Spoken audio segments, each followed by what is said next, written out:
Assalamualaikum warahmatullahi wabarakatuh. Perkenalkan, nama saya Isni Radhani. Pada video ini saya akan menjelaskan mengenai Big Data Analysis. Nah, apa itu analisis data besar?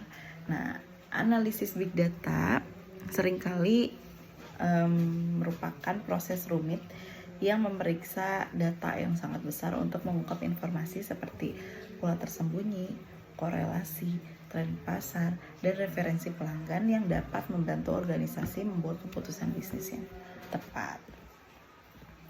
Nah, contoh dari analisis data besar yang dapat ditemukan di dunia industri layanan kesehatan, di mana jutaan catatan pasien, klaim medis, hasil klinis, catatan manajemen perawatan, dan data lainnya harus dikumpulkan, diagregasi, diproses, dan dianalisis.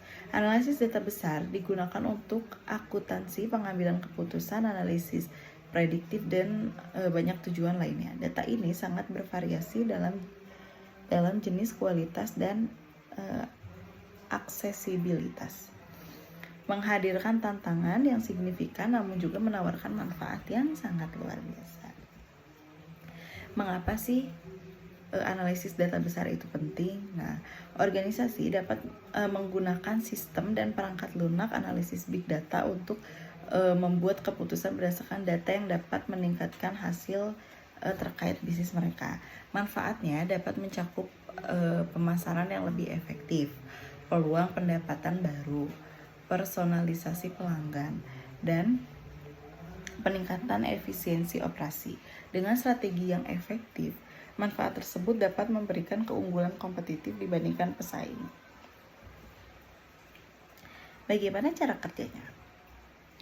Analisis data, ilmuwan data, pemodel prediktif, ahli statistik, dan profesional analitik lainnya mengumpulkan pemrosesan, pembersihan, dan menganalisis data transaksi terstruktur dalam jumlah yang terus bertambah, serta bentuk data yang tidak digunakan oleh BI konvensional dengan programan atletik.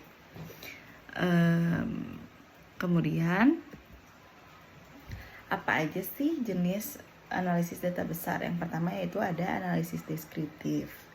Nah, ini adalah bentuk analisis yang paling sederhana, di mana data dianalisis untuk penilaian umum dan ringkasan. Kemudian yang kedua ada analisis diagnostik. Hal ini mengacu pada analisis yang menentukan penyebab terjadinya masalah. Misalnya, hal ini dapat mencakup pengumpulan dan mempelajari data harga pesaing untuk menentukan kapan penjualan suatu produk turun karena pesaing lemahnya dan penurunan harga. Kemudian yang ketiga ada analisis prediktif. Ini mengacu pada analisis yang memprediksikan apa yang akan terjadi selanjutnya. Misalnya, hal ini dapat mencakup pemantauan kinerja mesin di pabrik dan membandingkan data tersebut dengan data historikal untuk menentukan kapan mesin kemungkinan besar akan rusak atau memerlukan perawatan dan penggantian. Kemudian ada analisis preskriptif. Untuk analisis ini mengikuti diagnostik dan prediksi. Setelah masalah teridentifikasi, laporan ini memberikan rekomendasi tentang apa yang dapat dilakukan untuk mengatasinya.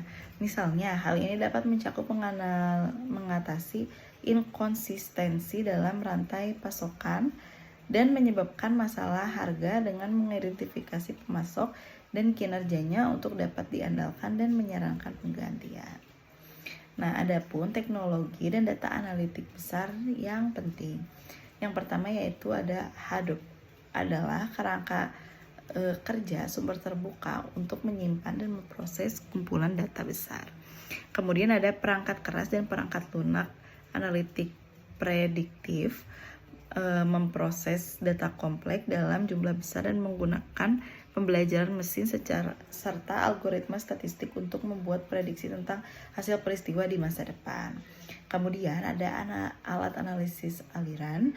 Ini digunakan untuk memfilter, mengumpulkan, dan menganalisis data besar yang memungkinkan disimpan dalam format atau platform berbeda.